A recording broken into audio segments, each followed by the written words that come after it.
Hello everyone, how are you? Finally watched the first episode of Alone, Season 11. 10 contestants. This year they dropped off in the Arctic Circle, River Mackenzie Delta. It's known for the harsh winter environment, cold temperatures when winter sets in, and it's also known for a lot of grizzly bear, coyote, caribou, and moose sign. I showed the first 5 contestants out of 10, and it was cool. The first contestant I'm going to talk about is Micaiah. She getting information here. She's from Saskatchewan. She's 33 years old. Um, she wants to make her ancestors proud. So she wants to show that she could do this outdoor style life, but bring some new techniques to it.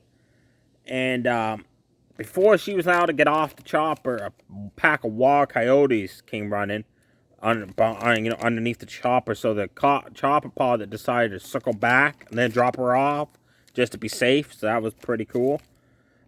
Day 2, she made some homemade duck decors out of swamp grass and green rope. So that's why specifically chose the color green, she said, because it'll blend in perfectly to make duck decors out of this grass. Then she put them in the river, and she sat there for 5 hours, making duck calls, no luck. So then she decided to make a fish net. So she made a fish net and threw that in the water, and she checked it, and on day 4, it was all tangled up, so she untwisted it and decided to move it up further miles up the river. As she did that, she came across some fresh coyote tracks and remains of a dead squirrel that was eaten. So she took the dead squirrel remains back to camp, which right now is just a tarp over a couple tree branches, she said. Nothing, permanent right now. She said, I'll work on my permanent shelter later. And she cooked and ate the remains of the dead squirrel. I've seen that happen before on the show, and the contestants either get food poisoning or they don't. It's a risk. She said, it's a risk I gotta take. We meet Chubby. He's from the United States of America. He's 43 years old, and I love his beard. His beard grew down to hair, then it curved up. That was awesome. He's a big, husky fella. He's like, hey, that's good. If I start losing weight, I can afford to lose some pounds. He said, I'm not getting food intake. He decided that he found a good game trail.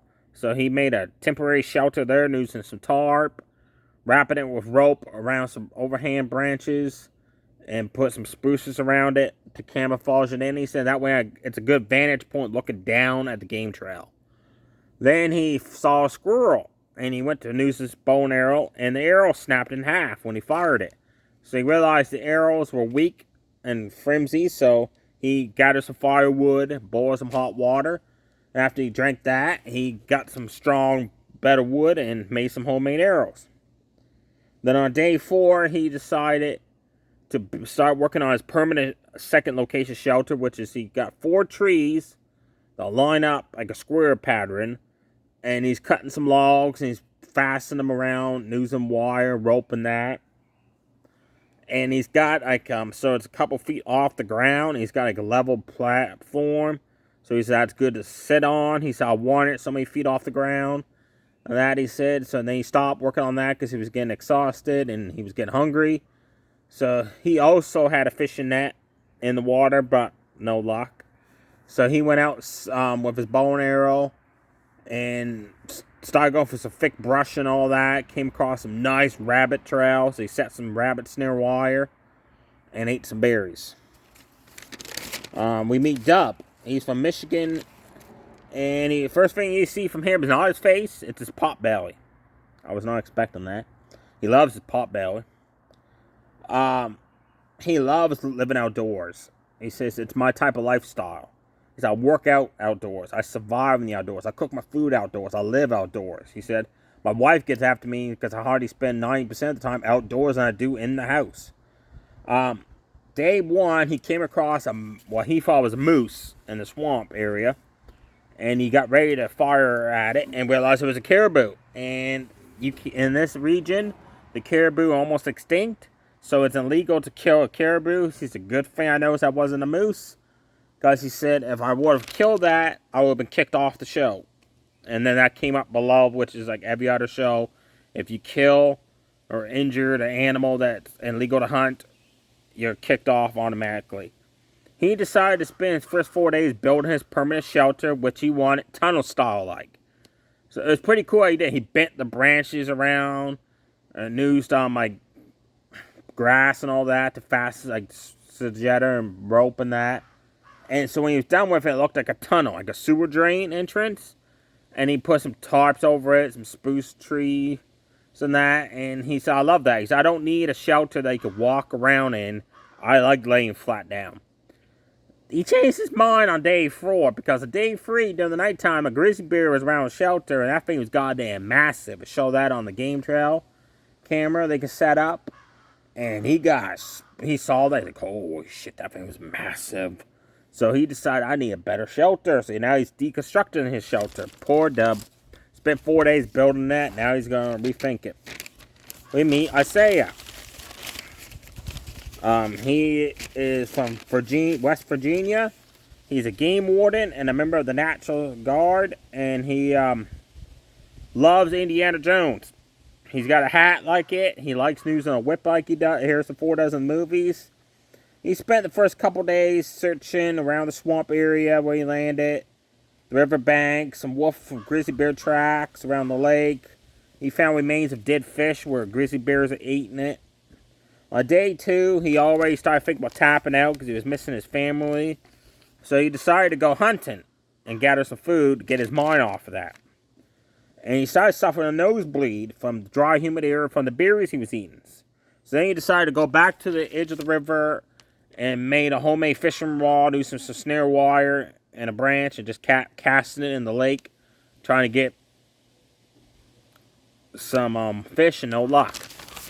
The last contestant we meet is William. He's from Labrador, Canada. He's 49 years old, and he traps animals for fur for a living. So he said, I'm good for making a lot of different snares and traps. He said, might come in handy.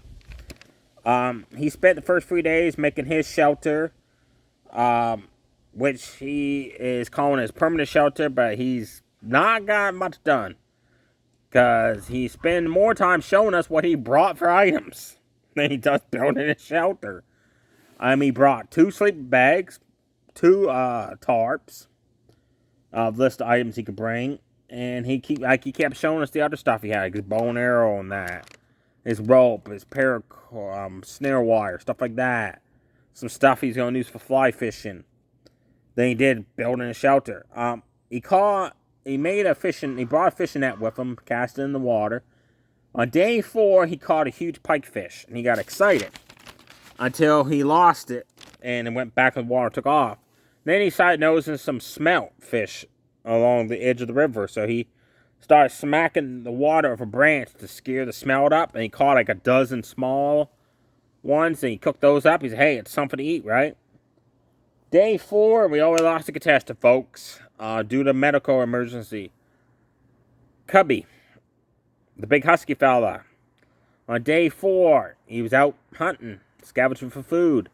Like I said, he was going through some thick brush and all that, and he slipped and fell and drove an arrow through his leg, like in his leg, and like really in there.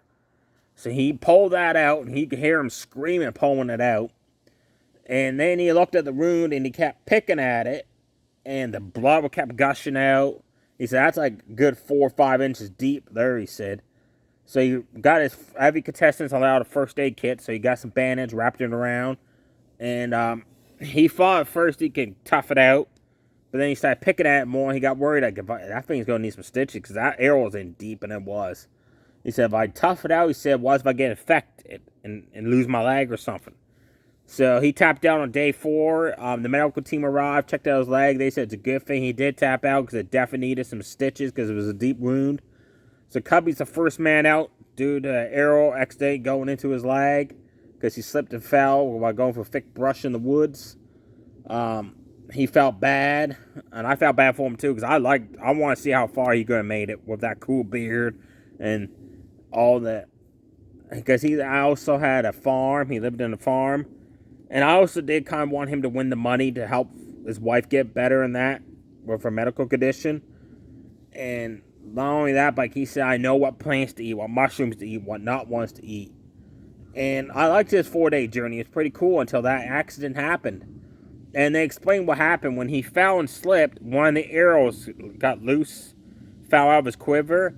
And when he slid down like an embankment, the arrow had fallen down and was standing up. So when he fell down, the leg hit the arrow and went right in it. That was, just the part. It actually showed him pulling the arrow out of his leg. And, I'm not a big fan of blood. And I kind of cringed to the amount of blood that was pouring out of his leg there. Hope you get well soon, Cubby. Of all the seasons of Alone, they don't allow contestants to come back unless they do like a return challenge. So maybe when they do like a return of like former contestants challenge like they did last year, maybe he'd get a second chance to come back. Episode 2 is on this week coming up, and it's going to show the first so many days of the next 5 contestants.